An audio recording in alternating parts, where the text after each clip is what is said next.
आज दिनांक 31 दिसंबर 2023 दिन रविवार को परमधाम न्यास अरिहंतपुरम दौराला मेरठ में जाति रहित एकजुटता सम्मेलन का आयोजन किया गया। इस अवसर पर हिंद मजदूर किसान समिति के राष्ट्रीय अध्यक्ष चंद्र मोहन ने बताया कि जाति केवल सरकारी कागजों तक ही सीमित रहे, दिल में रहे कि हम हिंदू हैं। जाति यदि हम सरकारी कागजों तक सीमित रखेंगे तब हम जाति का लाभ उठा पाएंगे, और यदि जाति दिल में रहेगी भ्रष्ट राजनीति हमारा लाभ उठा रही है। यदि दिल में हिंदू रखेंगे तो हमारी तथा आने वाली पीढ़ी की सुरक्षा भी मजबूत होगी। जाति व्यवस्था विदेशियों द्वारा बनाई गई, जबकि हमारे ग्रंथों में कहीं भी बामण, जाट, गुज्जर, दलित इत्यादि नहीं है। आगे उन्होंने बताया कि जाति व्यवस्था मानने वालों से परमात्मा बहुत दूर है, वह कभी भी धर्मनिष्ठ नहीं हो सकते। यदि जाति व्यवस्था होती तो भगवान राम शबरी के झूठे बेर न खाते, वेद व्यास जी वेदों का संकलन न करते, भगवान राम भगवान वाल्मीकि के चरणों का वंदन नहीं करते। अतः जाति व्यवस्था का वजूद खोखला है।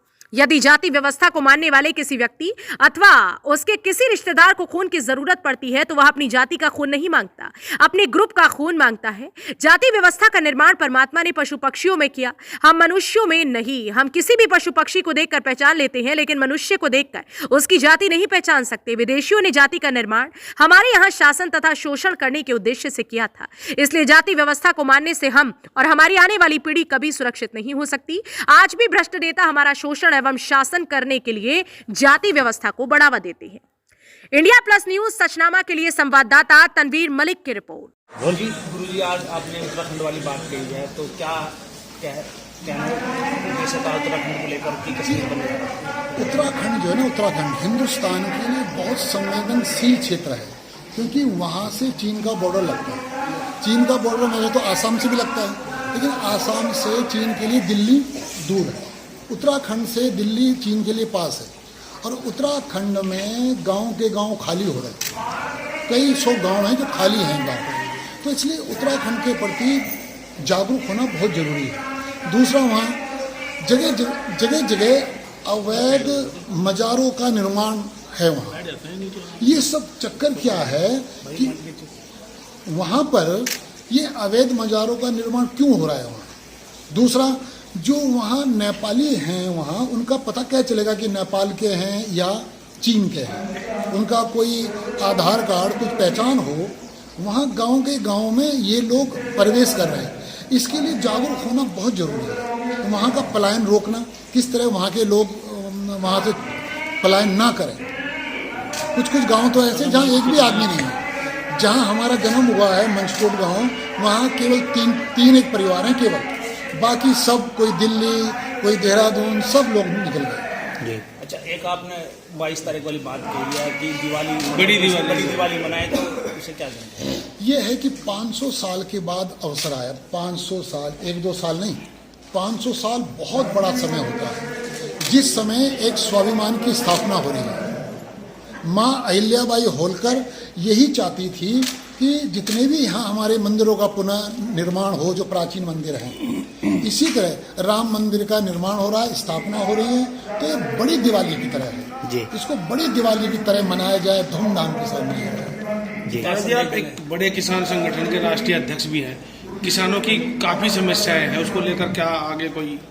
हम ये चाहते हैं कि मजदूर और किसानों के लिए अगर पढ़ाई दवाई एक समान फ्री हो जाए, पहले भले ही दवाई मत करो, शिक्षा एक समान फ्री हो जाए, तो किसान और मजदूरों के लिए बहुत बड़ी एक वरदान होगा ये। इसलिए किसानों के लिए हम ये संघर्ष करते रहते हैं, योजना बनाते रहते हैं, किस प्रकार हम एक ऐसा आंदोलन खड़ा करें जिससे पढ़ाई एक समान फ्री हो, सरकारी स्कूल हो केवल, प्राइवेट स्कूल सारे बंद हो।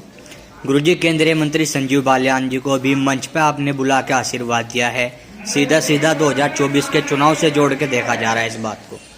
ये कि वे अपने यहाँ से वो हाथ से बना हुआ वो लाए थे हमारे लिए जी, ठीक है। तो एक वो ऐसे एमपी हैं, हमको भी यहाँ 25-33 साल हो गए हैं, कि जो मनुष्य आम जनता तक जुड़ा हुआ है, गरीब से गरीब, अमीर से अमीर, आम आदमी तक वो मनुष्य पहुँचता है, एमपी है। हम इसलिए कहते हैं जो मनुष्य सब तक पहुँच करता है उसका साथ देना चाहिए जी। जातिवाद इस समय पूरी तरह से हावी है, और आपका नारा है जाति रहित समाज, तो किस तरह संभव हो सकेगा? आप लग भी रहे हैं तो कहाँ तक सफलता मिली? जैसे मैं जब पहली बार आया था इस क्षेत्र में, गुरु महाराज ने भेजा था शुक्रताल, उस समय से अब तक जो हम देखते हैं, हम पहले से ही जाति व्यवस्था नशे के खिलाफ काम करते रहे। तो उस समय से अब तक का जो हमारा उत्थान है वो देख रहे होंगे। पहले केवल 2 आदमी थे जो हमारे साथ हमारी बातों को मानते थे, आज लाखों हैं। तो इससे जाति व्यवस्था के प्रति हलचल तो हो रही है कि जाति व्यवस्था केवल भ्रष्ट राजनीति के लिए लाभकारी है। हम मनुष्यों के लिए, आम जनता के लिए, मजदूर किसान के लिए जाति व्यवस्था लाभकारी नहीं है। इसलिए हम कहते हैं जाति व्यवस्था सरकारी कागजों तक ही सीमित रखो, जाति का लाभ उठाओ लेकिन दिल में जाति ना रखो। अंग्रेजी कैलेंडर के अनुसार कल से नया साल शुरू हो रहा है, तो उसको नए साल को लेकर क्या हम कहते हैं अंग्रेजी नववर्ष सबके लिए मंगलकारी हो, मंगलमय हो, शुभकामना हो। ये अंग्रेजी नववर्ष, और फिर मार्च में हिंदू नववर्ष आएगा, उसकी शुभकामना पहले से दे रहे हैं। जी गुरुजी, आपसे बहुत काफ़ी संख्या में लोग जुड़े हुए हैं, अभी चुनाव भी आ रहे हैं 24 के, क्या मैसेज देना चाहेंगे? किस तरह के मुद्दों को ध्यान में रखते हुए जनता वोट करें, कैसी सरकार चुने? सबसे पहले है सुरक्षा, सबसे पहले सुरक्षा। हम दाल रोटी, चटनी रोटी के साथ जीवन गुजार सकते हैं, लेकिन अगर भय के साथ हमें कोई पकवान दे तो पकवान लगेगा नहीं जी। इसलिए पहली बात है सुरक्षा, उसके बाद विकास। तो महाराज से मुलाकात हुई तो आज कैसा लगा? देखिए, मेरा तो जब मैं राजनीति में नहीं था, जब से आना जाना है और हमेशा गुरु जी का आशीर्वाद स्नेह मिलता रहा, तो कोई पहली बार नहीं मैं यहाँ आया हूँ और हमेशा से आता रहा हूँ। जब भी गुरु जी यहाँ थे तब जब भी मिलने आता हूँ। तो आज आप लेके जाएंगे यहाँ से आज जाति विहीन समाज की स्थापना, यही से हमेशा उनका गुरु मंत्र रहा है और इसी पे आगे हम भी प्रयास करेंगे कि लगे रहेंगे जाति विहीन समाज की स्थापना। महाराज जी ने आपको आशीर्वाद दिया है आज लोकसभा चुनाव को लेकर, तो उनका आशीर्वाद तो बहुमूल्य है, पहले भी उनका आशीर्वाद रहा है और उन्होंने आज आशीर्वाद दिया है, तो मेरे लिए तो बहुत बड़ी बात है।